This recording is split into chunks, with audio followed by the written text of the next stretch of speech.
in this election right here that will put you on that path to success. If I'm being honest with you, and not cutting any cards, like you guys know I don't, this is a two-headed horse race right here.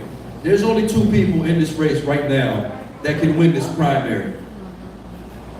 One of them was hand-picked by Kevin McCarthy and is fully funded by Kevin McCarthy. Yep. And also said that he will continue to fund Ukraine even with us having a wide open border. No more. But not only that, that same person works for a law firm, represents Pfizer in court. Is that the person that you want representing you in Congress? No! But do you want somebody that has already proven to you that even though he's a government employee, he's willing to put his job on the line and put his family's well-being at risk because he knows losing a job pales in comparison than letting his country down and making it so his children have to pick this fight up when they're old enough? Wouldn't you rather that person fighting for you in Congress? Because I know I would. I also want to thank who I call one of the only people that's actually fighting for us in D.C. for being here today, and that's Senator Rand Paul. Give it up for him.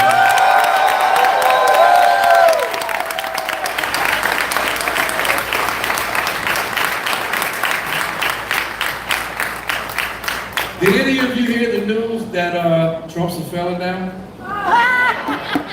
He's the felon I'm going to vote for. I'm here to let you know, guys, that Trump is not standing in the way of them coming after you. They're coming after you right now, simultaneously. I have been fighting this same thing for the past 4 years.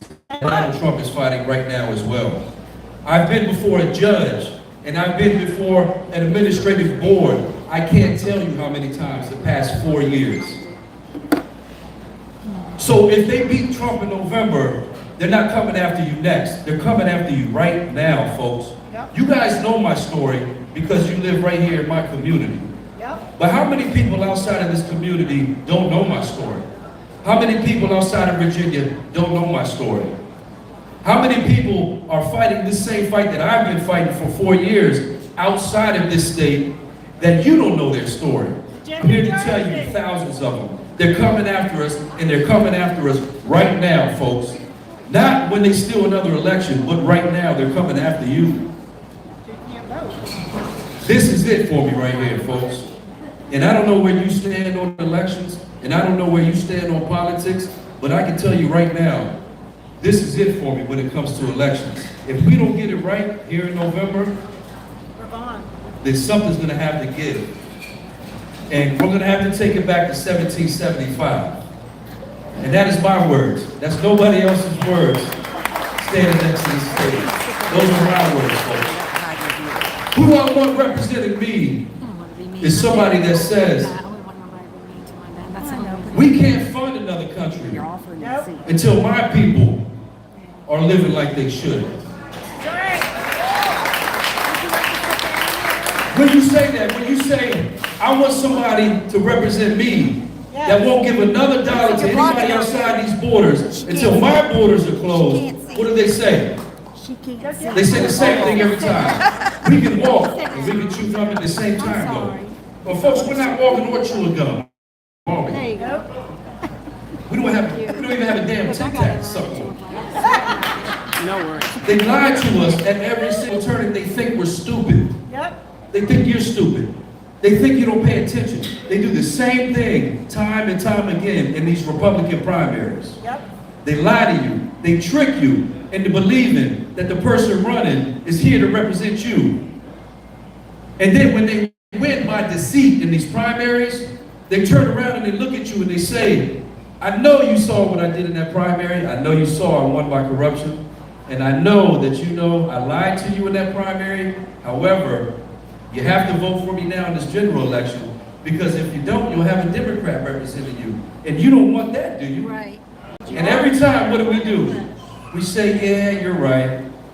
You are just a little bit better than a Democrat, so I'll vote for you. Well, folks, we're in a primary right now. We have a chance to elect somebody to go to Congress to represent us, but we don't have to make that bullshit decision anymore. So I'm asking each and every one of you in here to vote for the person that's already proven to you that he will stand up for you, that he will give his job up for you. Just to go to D.C. for 2 years and 2 years alone and not give a shit what happens after that, whether he's reelected or not. Just to make sure that he can cause as much trouble as possible in D.C. for those 2 years. And that's why I'm asking you to vote for the only person on this ballot that I know will stand for liberty and will stand for the Constitution. And without further ado, that's Cameron Hamilton, folks.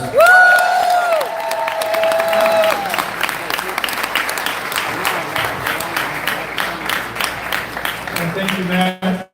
Thank you for everything you stood for and you fought for, brother. We really are in a crisis. I think most of us can feel that, right? We see the direction this country is going, and again, we know that this nation can be better than it is. Yes. We're a nation of such rich history. I live with my family in Orange, Virginia. Highway 20 going out that direction, Constitution Highway, right? Yep.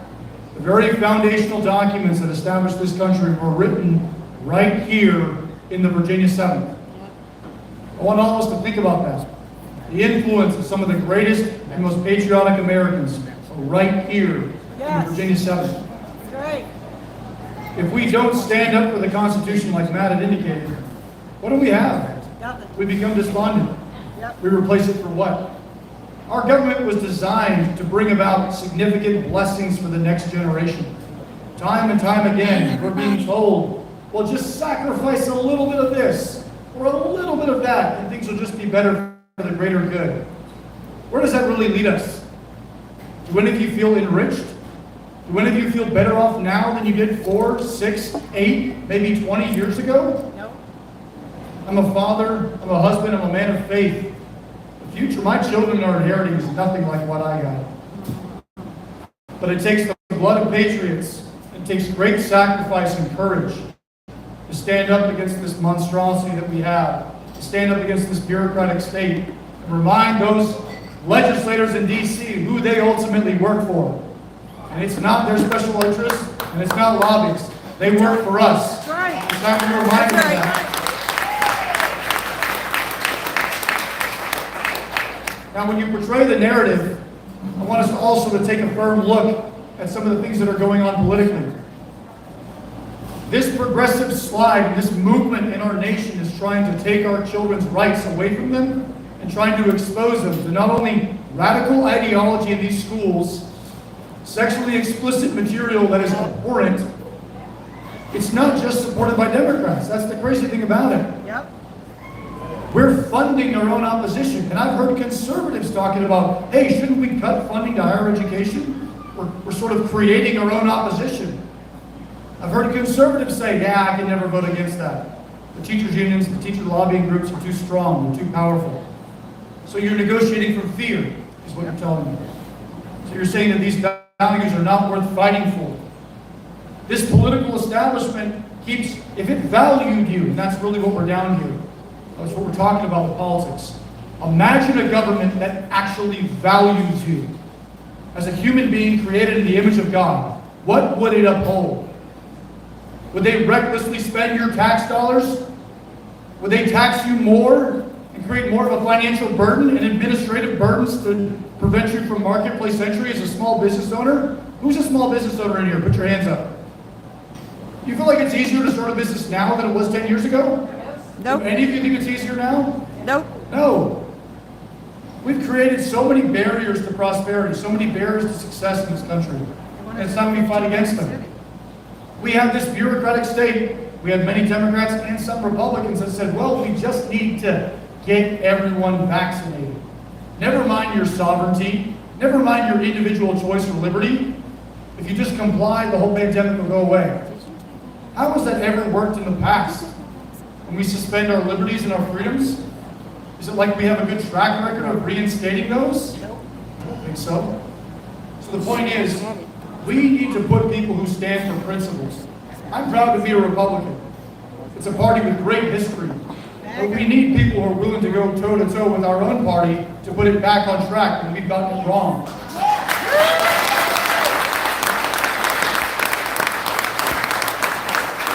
Principle above party, or we have nothing. Now, there's a great patriot over here who I'm absolutely honored to have his endorsement for. He has fought so much of this system at great personal cost. That's the real indicator of whether these are just nice ideas that you espouse, or whether you actually believe in these principles and you're willing to fight for them. Again, this is a man who fought against a lot of the institutions. This is a man who's been fighting for exposing corruption, fighting for our sovereign rights, fighting for medical autonomy, fighting for not only the Second Amendment, but oh, by the way, how about the Fourth Amendment? I keep hearing this argument. I'm a Second Amendment absolutist. Why are we absolutists with all our other rights? Why are we being told that with FISA, if you just let us spy a little bit more, we'll just do it that much better? Where does that get us? That's the road to tyranny, the road to serfdom. So, this gentleman over here I'm going to introduce, who needs no introduction, a great lover of liberty, an absolute patriot of patriots. I want you all to give it up for a man, the myth, the legend, Senator Rand Paul.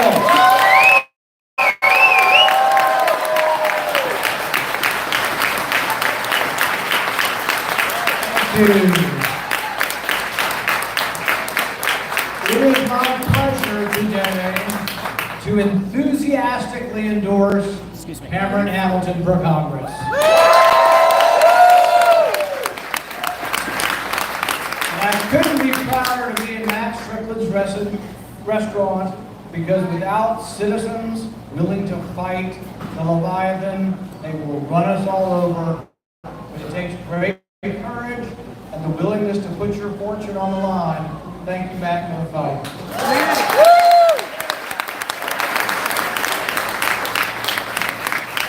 So I was lucky today. We came up and campaigned for Bob Good down at Lynchburg. We came up here. Yeah, Bob. And I was lucky to have my wife come with me. Kelly?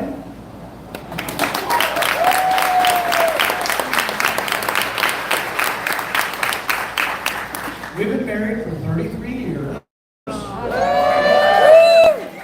you think after being married for so long, I go away during the week, I come home, you think it should be like waiting at the doorstep with maybe, slippers, a hug, kiss. So I go to Washington, I'm tired, I come home at the end of the week, I knock on the door, she lets me in, you know what she says? How come Fauci's not in jail yet?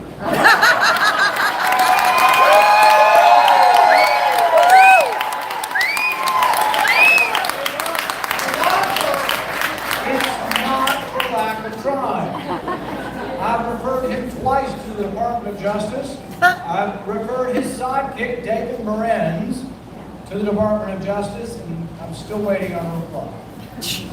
You know who runs the Department of Justice? People get frustrated. You read this online saying, quit talking about it, do something about it. I'm not the prosecutor. I can't prosecute people. All I can do is talk about it. We can vote on things. But for the most part, it takes somebody who's going to obey the law. Yeah. This is what worries me more than anything else we've got going on in our country now, is that there's become two standards for the law. Yep. One if you're for Biden and one if you're for Trump. Yep. One if you're Trump and one if you're Biden's son. We can't live that way. Right. We had a time period in our history, when I was born, a little before, a little after, when people were not treated with equal protection under the law because of the color of their skin. We got past that. We had great strife getting past that. Now it's not so much the color of your skin, but the shade of your ideology. Yep. Are you vaccinated? Do you homeschool? Are you pro-life? You may not be treated the same way as someone who's on the other side of those issues.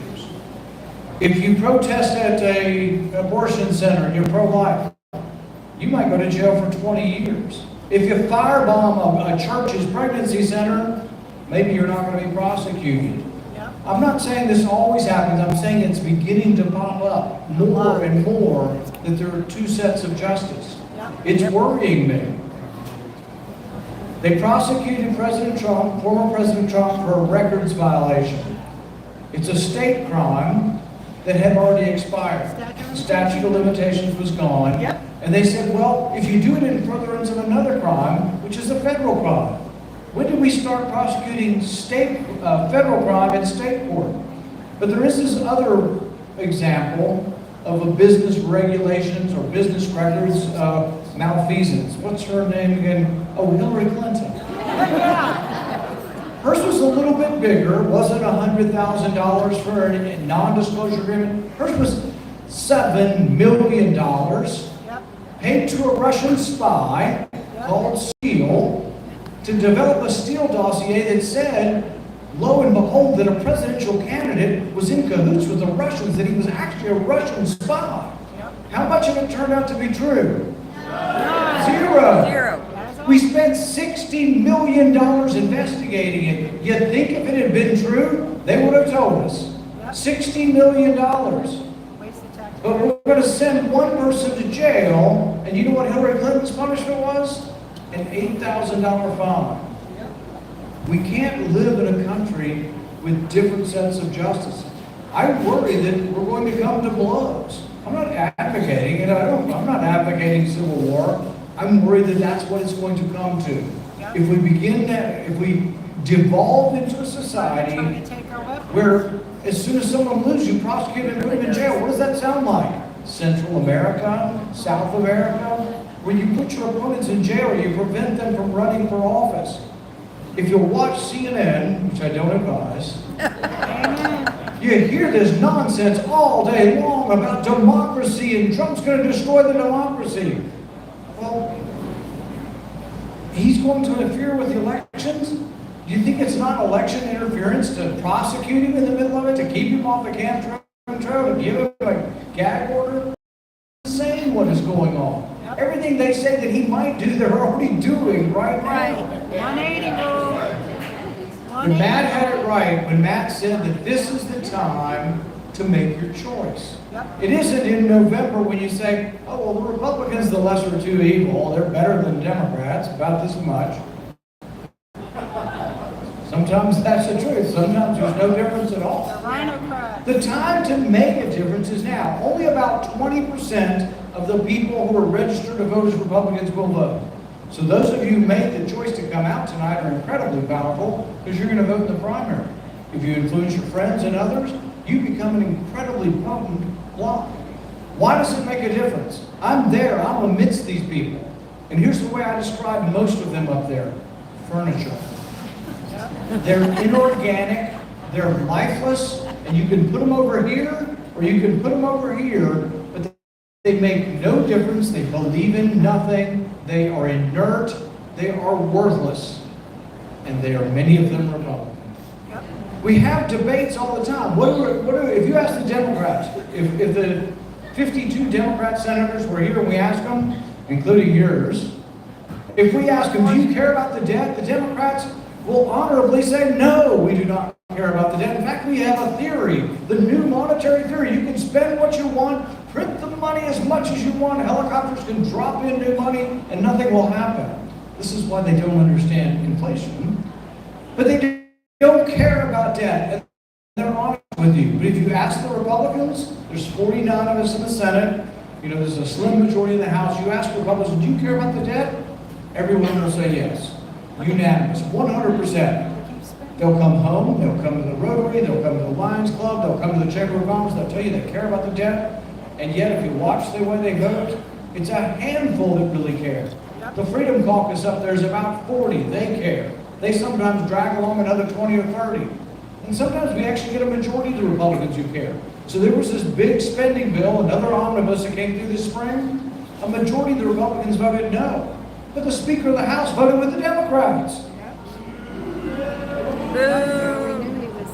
This is a problem. If we have our leadership siding with the other side, this happens all the time in the Senate. The big government Republicans, we won't mention any names, Mitch McConnell, side with the Democrats, and they win. All 50 Democrats and 10 Republicans, and they win. We've got to get better Republicans, and you've got one right here, Cameron Hamilton.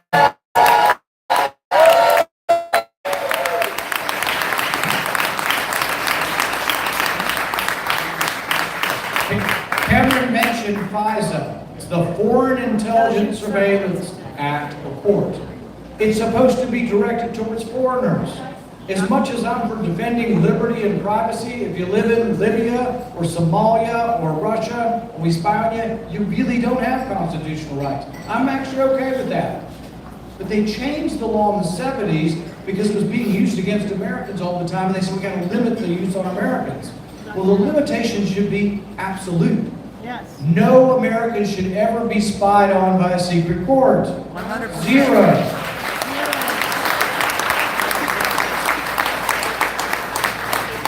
So we had a vote on this, not a perfect vote. I would say that, and I have this amendment, and I forced the vote, and it didn't do very well. But I would say FISA cannot be applied to Americans at all. Nothing. No Americans.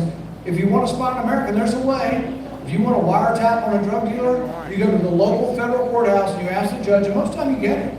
But you don't go to a secret court where the warrant, what if they did this? What if they said in a secret court, we don't like Max Strickland, which they probably don't like him.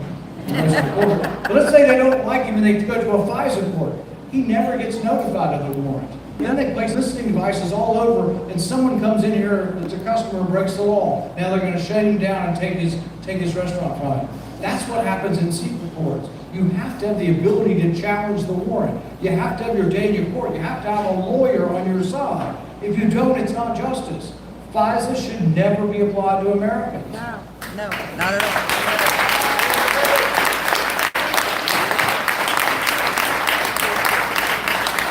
But we had a vote, and it was a modest proposal. It was to say if we're going to search the database that's been collected with a lower or less than constitutional standard that has many Americans in it, if you're going to search it for an American, you actually have to name the American, and there has to be a warrant before a judge, still a secret judge, who didn't break, it's better.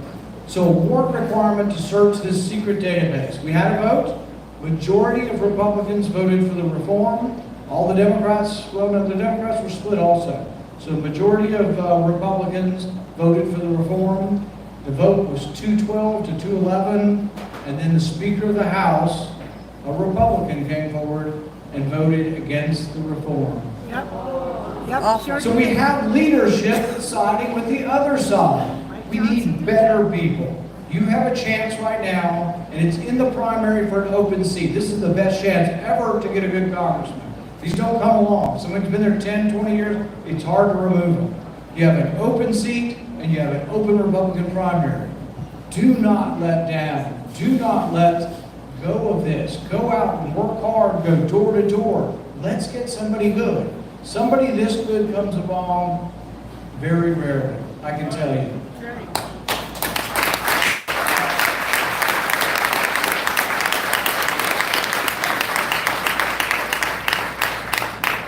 We had another vote this spring on giving money to Ukraine and several other countries. None of it paid for, all of it borrowed. And people say we need to be involved, and Mitch McConnell will tell you we need to be everywhere all the time, showing our might. But I think we show our weakness if we're everywhere all the time. I think we show our weakness to China and Russia and all these countries if it's all borrowed. If we're destroying our dollar to send the money to Ukraine, you think that makes us stronger? If we destroy our country, who is going to help in the end if we ever have to help anyone? We won't be able to do it because we're destroying our dollar in the process.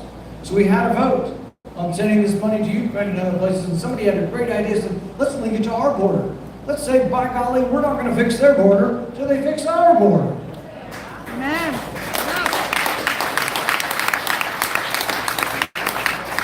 But like so many things in Washington, they put forward fake reform that wasn't going to do anything to our border just to get the money out the door to Ukraine. Yep. But I'll tell you this, the true conservative position is this. Not one penny sent overseas until we fix our border here at home.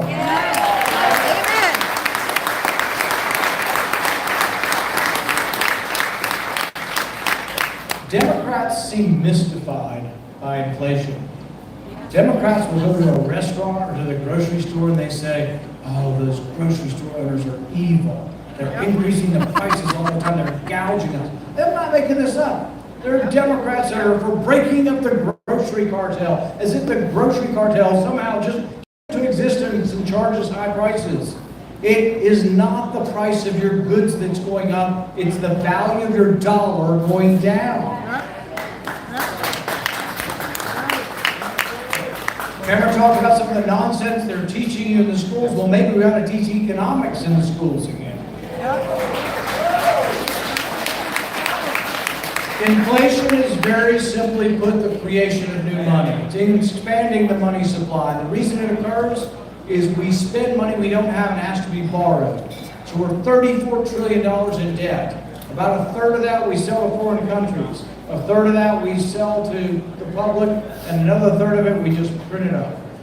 So the Federal Reserve doesn't have money, but they buy the debt of the U.S. Treasury. When they expand the money supply, your dollar shrinks in value and prices go up. People say, well, that's Bidenomics. Well, it's partly Bidenomics, but if you want to be honest, both parties are part of this. The previous administration added $8 trillion in debt. This administration is going to add $8 trillion in debt. $16 trillion in two administrations, one Republican, one Democrat. If we're honest, we look in the mirror, Republicans have been part of the problem. We need better Republicans in Washington. That's why I'm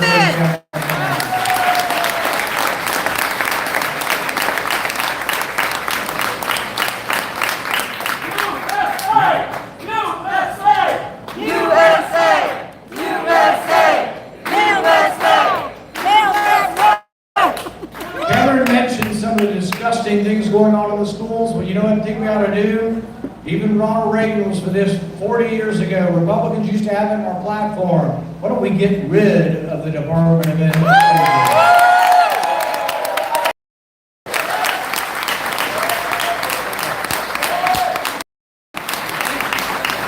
Liberty requires eternal vigilance. Yes. We have to fight. We can't give up. We can't give in. I fight every day for your liberty. Thank you. I need help. I need allies. And please send us Cameron Hamilton. Thank you very much.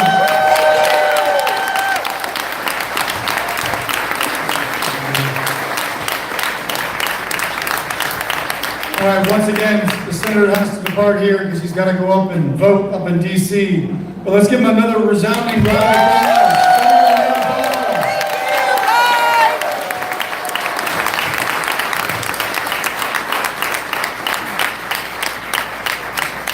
Thank you all for being here. God bless you. My family and I will be staying much longer, so I'll be happy to shake each of your hands.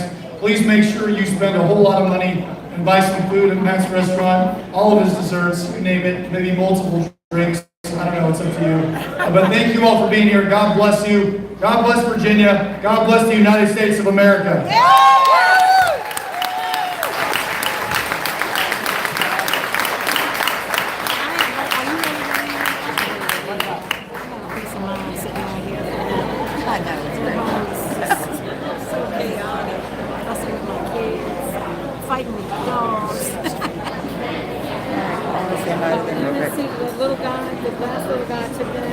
Hi everybody, I just want to say hi real quick before I end the live.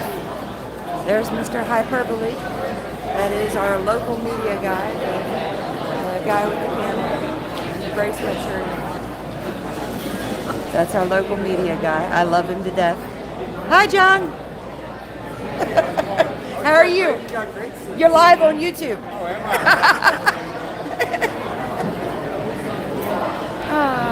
All right, everybody. I just wanted to say hi before I ended it.